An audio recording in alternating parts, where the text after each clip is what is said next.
welcome to EWTN Pro-Life Weekly, your weekly dose of the top pro-life news and issues, all from a Catholic perspective. I'm your host, Catherine Hadro, and as you can see, we are broadcasting this week out of our West Coast studio in the Diocese of Orange in California. Thank you for joining us. In this week's show, the Unplanned Movie hits the red carpet for its LA premiere. We're joined by two stars from the film. We speak out against a new comedy that normalizes abortion.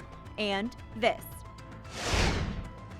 I never imagined that I would be, but I am so thankful for this ability to shout the worth of people with Down syndrome.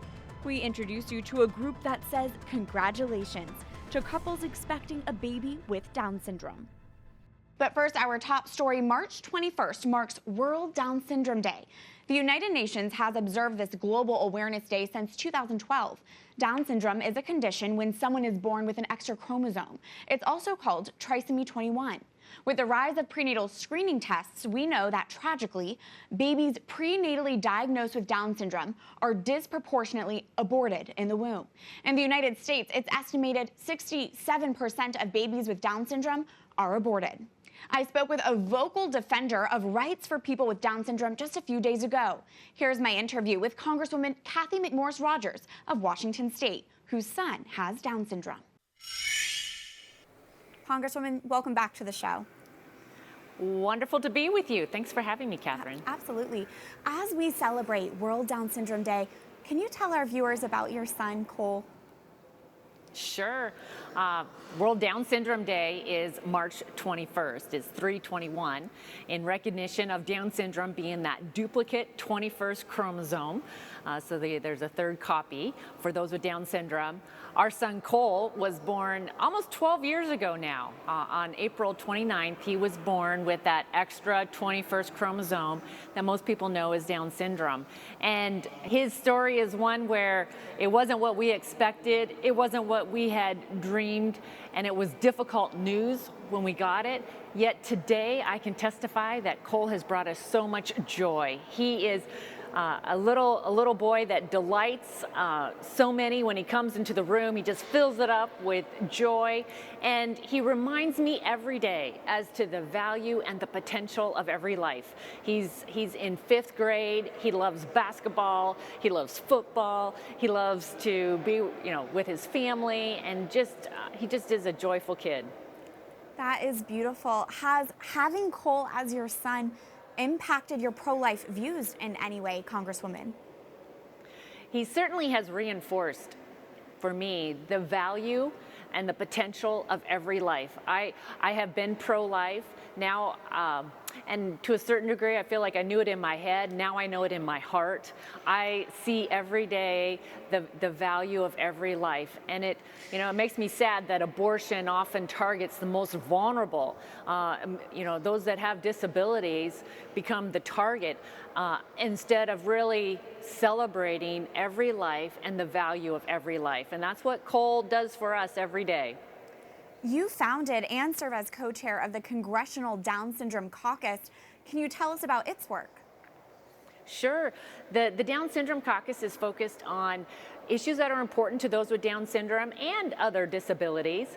We focus on education policy, healthcare policy, also policy related to making sure that those with disabilities have an opportunity to work. Here on EWTN Pro-Life Weekly, we really do want to highlight the beauty and value of our brothers and sisters with Down syndrome because we know they are often targeted in the womb. One estimate claims nearly 70% of babies prenatally diagnosed with Down syndrome are aborted in the U.S. alone. So, Congresswoman, if there is a couple out there who learned of a prenatal Down syndrome diagnosis, what is it that you want them to know? I just want to encourage them that just because it's not what they have dreamed, and that there's going to be some challenges along the way, that it is good, that it is really good, and that they are going to learn so much. I feel like my eyes have just been opened anew as to the value and the potential of every life. And now that we are actually doing more to educate and encourage those with disabilities and specifically Down syndrome to go see what they can do, we shouldn't be putting any limits on them. Cole is reading, he's doing math, he knows his multiplication table. Those with Down syndrome are working now more, and we just need to take the limitations off and allow them to be all that they can be. This last year, Frank Stevens, who's a young man with Down syndrome, testified powerfully in front of the House Appropriations Committee, and he made the point that his life was worth living. His video went viral. Finally, while we have you, Congresswoman, we are seeing increased calls for the House of Representatives to take up a vote for the Born Alive Abortion Survivors Protection Act. Can you tell us how you would vote for the bill and your thoughts on the legislation? This is vital legislation that will protect a baby that is born alive. In those incidences where there may have been an abortion attempt and the baby survived it, the law of the land would mean that the baby is given every help necessary to live. And as a country that cherishes life, liberty, and the pursuit of happiness, this should be the law of the land. Representative Cathy McMorris Rodgers of Washington State, thank you so much for your time. Great to be with you. Joining us now via Skype is Sue Swayze Liebel, the National Women's Pro-Life Caucus Coordinator for the Susan B. Anthony list. Sue, welcome back to the program. Thank you. Glad to be back. First off, can you speak to Congresswoman McMorris Rodgers and her testimony of how Down syndrome has touched her life? Oh, so powerful. In fact, we're so grateful to her for her story and for sharing Cole with us. Very, very impactful, very powerful, and frankly gives voice to lots and lots of parents out across our country.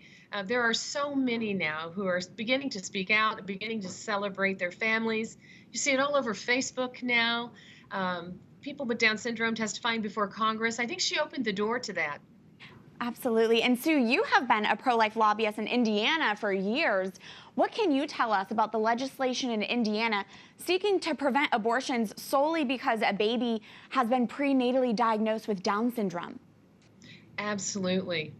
You know, Indiana was the second state, but now is no longer. Many other states are jumping on this bandwagon, which is such a good thing. Mm-hmm. North Dakota started the whole thing. The idea here is that, whatever Roe versus Wade may say or not say, the idea that we're targeting humans, babies, based on characteristics that would otherwise be discrimination. We can't do that when someone is born, whether they're a woman or whether they have disability or whether they're race. But to think that we are systematically targeting them in the womb is really a disgrace to our country. So the Indiana bill would ban abortion based on that type of discrimination. And unfortunately, it was overturned by the lower courts. But the exciting news is that it's now on the steps of the United States Supreme Court. We're very anxious waiting to hear that they will take the case. We will continue to monitor that. And Sue, is this type of legislation part of a greater trend nationwide? Actually, it is. There are 5 or 6 states now. Ohio, Kentucky just passed it, Utah, Louisiana, I think Pennsylvania tried it last year. They may try again. It is becoming quite a pattern across the country. The awareness level is so great now of all kinds of issues related to abortion. There's a lot of shock and awe going on around the country right now. And that's a good thing because it's waking people up.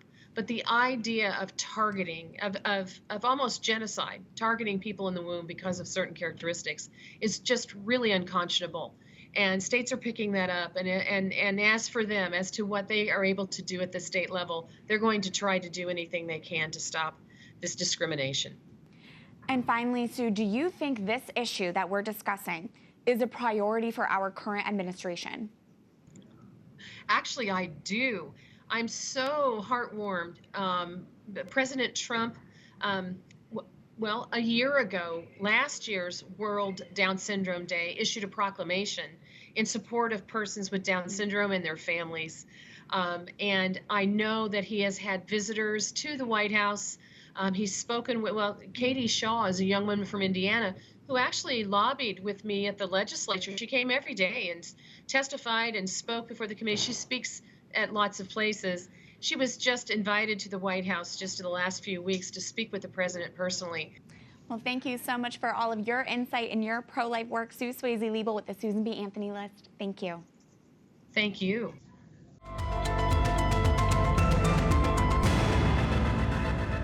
As we have reported, the U.S. Senate recently rejected the Born Alive Abortion Survivors Protection Act, a bill that would protect newborns who survive botched abortion procedures by requiring they get the necessary and appropriate medical care. In doing so, the Senate essentially voted against a ban on infanticide. We must protect these vulnerable lives, and that's why the pro-life movement isn't giving up on the Born Alive bill. A few U.S. representatives have recently announced they are co-sponsoring a House version of the Born Alive bill. And that brings us to this week's call to action. Go to prolifeweekly.com. Again, that is prolifeweekly.com. Here, you can send a message to your U.S. representative, asking them to become a co-sponsor of the Born Alive bill in the U.S. House. In general, the more co-sponsors a bill has, the greater chance there is for the bill to go to the floor for a vote. It is vital that the U.S. House votes on the Born Alive bill. So first off, we have a chance to protect abortion survivors. And secondly, so we can get each and every member of Congress on the record on infanticide. When you go to prolifeweekly.com, you'll fill out some of your basic information so we can send this message to be for your specific U.S. representative. Tell your representative to co-sponsor the Born Alive bill by going to prolifeweekly.com. Turning now to our next story, Unplanned, the movie about Planned Parenthood clinic director turned pro-life leader Abby Johnson, hits the big screen next week. But this week, it hit Hollywood's red carpet. Pro-lifers and stars poured into Los Angeles, California for the Hollywood premiere. Unplanned tells the story of how and why Abby Johnson left Planned Parenthood. It's based on her book of the same name.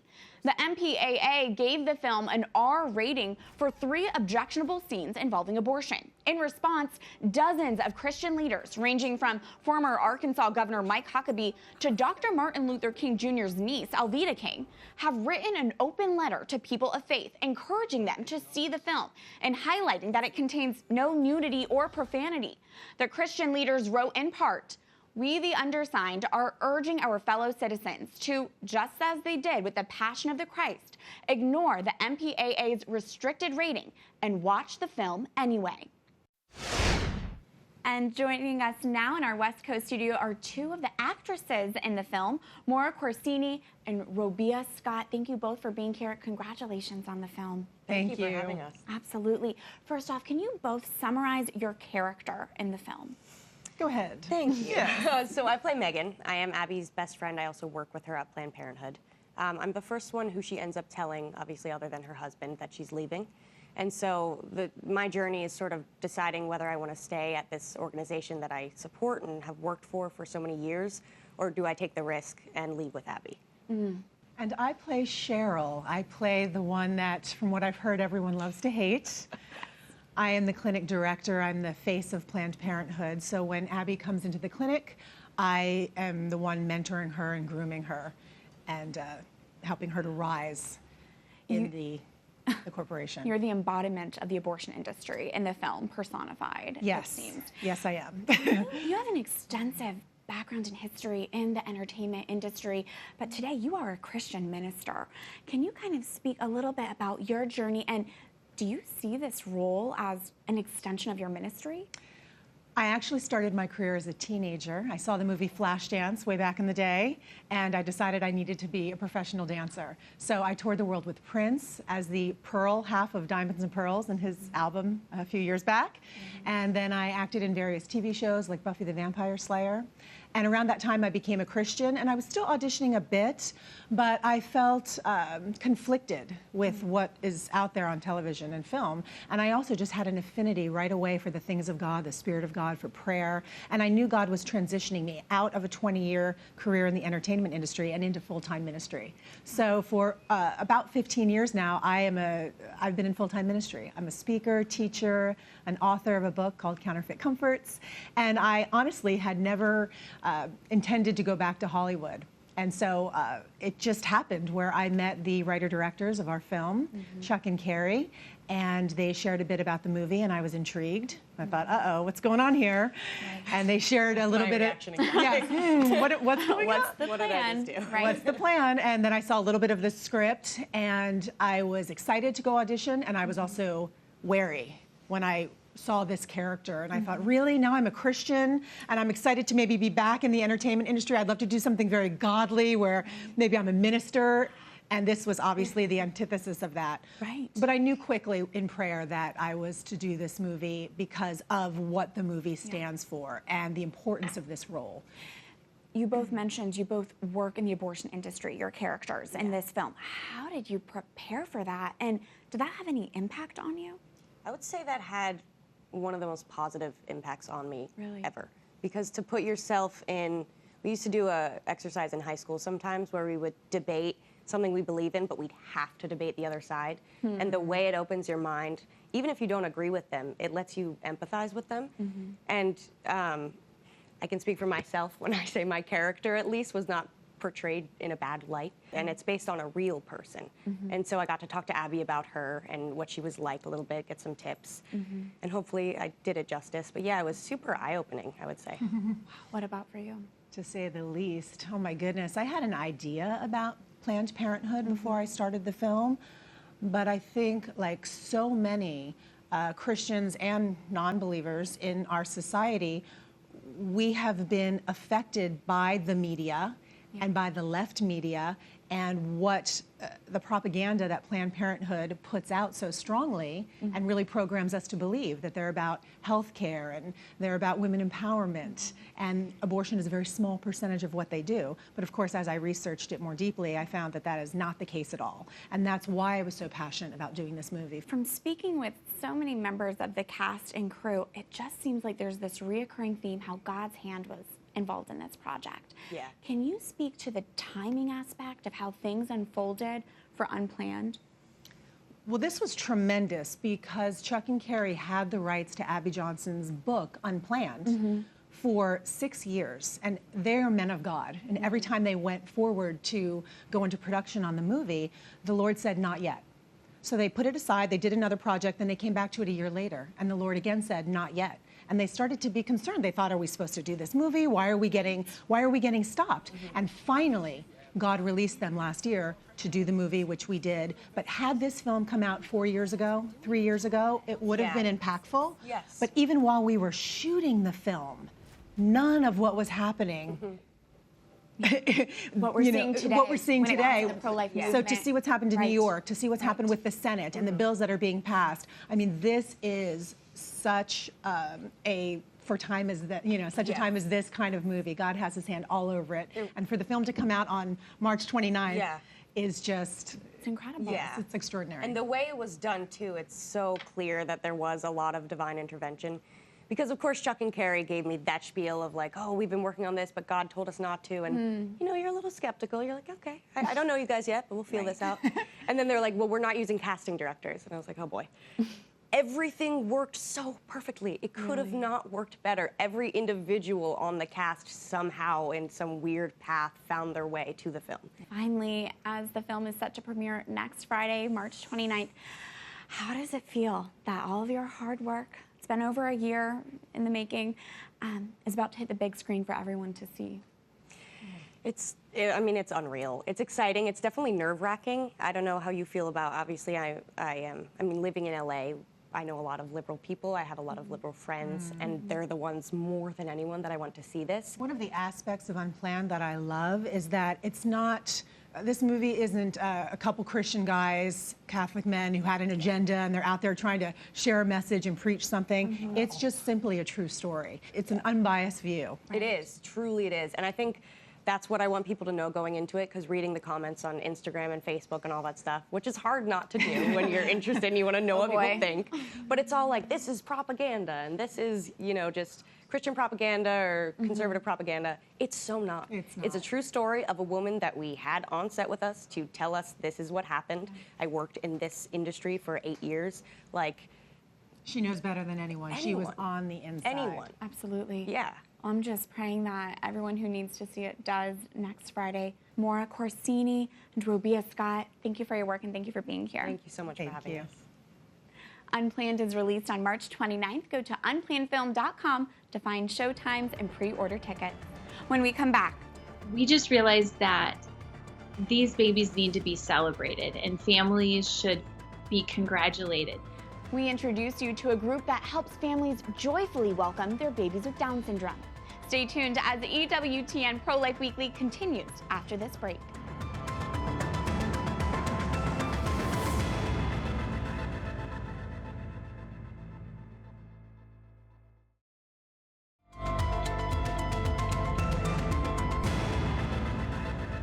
Welcome back to EWTN Pro-Life Weekly. I'm your host, Catherine Hadro, coming to you out of our West Coast studio in the Diocese of Orange in California. A new Hulu series based on the life of an abortion activist shows an abortion within the first 20 minutes of its first episode. That is this week's Speak Out segment. The series Shrill released last week on Hulu. It's based on the book by Shout Your Abortion co-founder Lindy West and stars A.D. Bryant. You might recognize Bryant from Saturday Night Live. In the first episode, the show depicts the main character undergoing an abortion after an unexpected pregnancy and then celebrating her decision. I made a decision only for me, for myself, and I got myself out of it. Good. I don't know, I feel very powerful right now. This web television series, Shrill, is touted as a comedy. But there is nothing funny about abortion, the killing of the unborn. In fact, from the little I could watch, this alleged comedy was actually quite dark and heavy. No SNL actress can save abortion from its oppressive nature. Shrill is also disturbing because it's being marketed as empowering to women. But let me be clear. You do not get strong by killing the weak. That is not power, that is tragedy. The entertainment industry might try to glamorize and normalize abortion, but they won't succeed. It's the pro-life movement that recognizes how strong women are and offers us real empowerment by telling us we can. It's the abortion industry that lies to women that they are weak, and no sitcom will change that, no matter how shrill it is. Remember, there is something you can do to counter today's culture of death by following this week's call to action. Go to prolifeweekly.com to ask your member of Congress to co-sponsor the House version of the Born Alive Abortion Survivors Protection Act. As we continue to celebrate World Down Syndrome Day, we want to introduce you to a group that celebrates people with Down syndrome all year long. Here's this week's Pro-Life Focus. A baby's birth should be celebrated, but for some families, that's not what they experience in the delivery room. One mother, Carissa Carroll, tells us what it was like when she awoke from her emergency C-section 6 years ago. A nurse and a nurse practitioner walked into the room carrying a baby, and Chris was waiting for them to come for the delivery, and the nurse practitioner said, "Are you aware of trisomy 21?" And he must have looked confused, and she said, "Well, Down syndrome." And she listed off characteristics that Jack was showing, and she said, "Well, just enjoy your baby," and left the room. The abrupt and insensitive delivery of the news was not an isolated case for parents who have babies with Down syndrome. It was just, oh, let's see, there was a bubble. Oh, go to her face. Oh, there's no nasal bone. Guess what? Yep, this looks like she has Down syndrome. I'm going to go tell your provider what she needs to talk to you about. That was it. When Jack turned 1, and as we just learned more about him and just the joy that he is and how he's so uniquely created, we just realized that these babies need to be celebrated and families should be congratulated, because that was also another part of the story, is that they weren't congratulated and they just had a baby. The Carrolls came up with an idea of how they can better uphold the dignity of babies like Jack.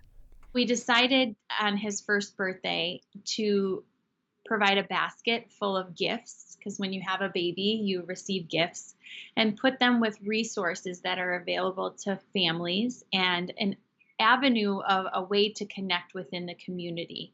The Carrolls called this outreach organization Jack's Basket, named after their son. When Jack's Basket hears of a family expecting or welcoming a baby with an extra chromosome, they deliver a proper congratulations. The fact that how much open eyes, the love they had to look at my child, it was different view than the rest of the people who I saw.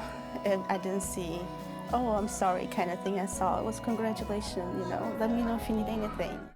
And 5 years later, Jack's Basket continues to provide parents of babies with Down syndrome resources they need and works with medical providers about how to better discuss the diagnosis. I have a dream and a desire that every child uniquely created with Down syndrome is celebrated and the families congratulated.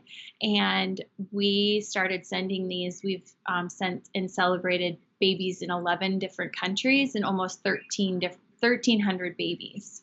Jack's Basket is joy in a basket, because that's the kind of welcome every life deserves. What a beautiful mission. Just go to jacksbasket.org if you want to learn more. I hope to stay in touch with you before next week when I'm back in DC. Until then, you can find us all over social media. Just search for EWTN Pro-Life on all of your social media platforms.